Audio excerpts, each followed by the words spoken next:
certains points yi nga xamante ne wala thématique yi nga xamante ne tey à l'Assemblée voilà ñëw nañ ci ak monsieur le Premier ministre déjà aussi bëggoon naa la laaj est-ce que tu es satisfait des interpellations des députés? Est-ce qu'on pouvait pas avoir mieux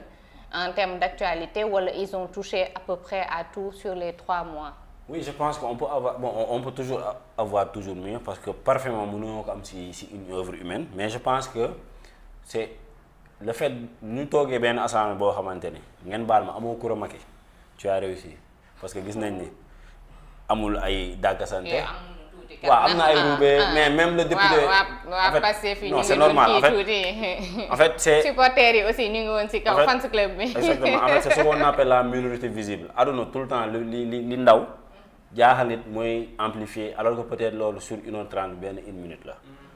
Et député boobu il a posé une question très pertinente au ministre des télécommunications sur le Starlink. buñ ko fàtte man je préfère mettre en avant question boobu après tamit il faut pas oublier que l'hémicycle c'est un peu politique. yooyu da ciy baax pour déstabiliser l'adversaire dañu mooy li Yarga di wax rek c'est de la politique il faut le faire même si ay pratiques yoo xamante ne bëgg na mu jeex mais on peut lui pardonner c'est pas grave parce que man maa ngi koy doon déglu mais il a rempli son rôle te gis naa ni thématiques yi ils ont pris les thématiques actuelles ñu posé ko par exemple ils ont parlé de la crise universitaire wax nañ ci aussi la question brûlante de l'homosexualité dinañ ci ñëw wax nañ aussi sur la situation des supporters bi nga xamante ni tey jii nii le procureur du roi def na ay sanctions yu xaw a saf le premier ministre ñëwaat na ci wax na jéego yu ñu ci def et il a pris position wax na fa carrément que lii ça sort hors cadre du football. donc wax na ci aussi les questions économiques wax na ci coût de la vie wax na ci dette publique bi dugal na coût FMI comme d'habitude du bàyyi. wax na ci emploi yi ak licenciement yi am ci secteur public bi wax na ci tension sociale yi am monsieur Olivier Boucal ñëwaat na ci wax na ci en profondeur wax na aussi ci la diplomatie mooy les Sénégalais détenus à l'extérieur parce que nu ma amee ay Sénégalais au Maroc noonu la amee ay Marocains te am na un certain nombre de conventions yu ñu signé récemment rek assemblée signé nañ ñaar ak Gambie ak Guinée. bu Maroc bi yàgg na yeesalaat nañ ko en 2025. waaw bu mag bi bu Maroc bi Macky Sall def ci woon c'est ça il avait pas voilà il avait pas appliqué ça. le président Diomaye bind na décret te loolu yëpp ay levier la. par exemple bu ñu defee voie de recours yëpp ba mu des boobu y a aussi cette possibilité permettre ñoom ñu ñëw purger fii seen peine aux côtés de leur famille yooyu yëpp mën na nekk donc et les questions wax nañ aussi ci Starlink. Et ce que j'ai bien aimé mooy cette leadership bi Sonko jël tu vois que day relancer sur les questions techniques dina wax ministre bi da ngay gis mu tontu bu dépassé délai bi da koy recadrer moo pas ne ko temps bi jeex na gis nañ Olivier Boucar gis nañ les ministres de l'industrie gis nañ les ministres du transport gis nañ aussi les ministres de la télécommunication yu wax si bon am na quelques quoi on va y revenir côté communication c'est ce côté cru c'est ce côté street la rue c'est ce côté Ousmane Sonko opposant Ousmane Sonko ngeen baal ma gatsa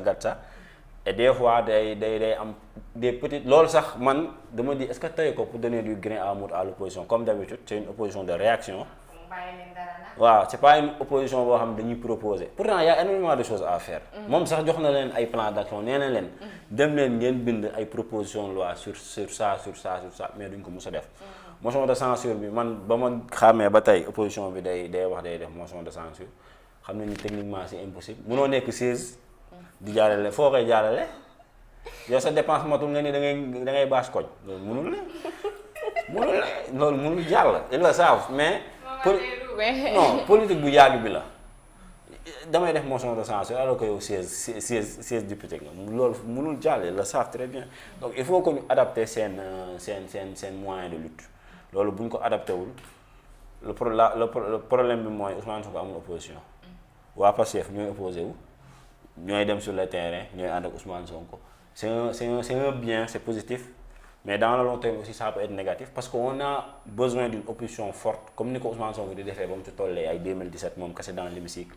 di poser ay questions au PM Amadou Ba de l'époque loolu amuñu ko instant yi nii si ñi ko yaakaaroon li yàlla xam doy na mooy yàgg baax bi muy wax xam naa bëggul tudd tur c'est un jeune qui devait être dans tout ce qui est proposition. waaw j'allais dire ça mais malheureusement il est dans les débats futurs gis nañ aussi Anta Babacar elle tente mais elle est moom comme man lu ma analyse buy ñëw moom di indi script ne tey kat lii laay gérer film après gars yi xoos ko dara mu génn jooy am ay like am ay postam am loolu en fait il n'y a pas cette ay influenceur sa communication c'est une communication film américain yi la man xaw ma kan moo yor communication Anta mais yaa ngi koy lor yàgg baax moom dañ koy jël gros plan muy jooy ñu defal ko ay son xasida ci ginnaaw yooyu doxul fii Sénégal daa changé. Momar du nit yow instant bii nii moom yar nga jarul sax muy wax ci côté politique bi yow yaa ngi koy dóoral opposition bi Aïssatou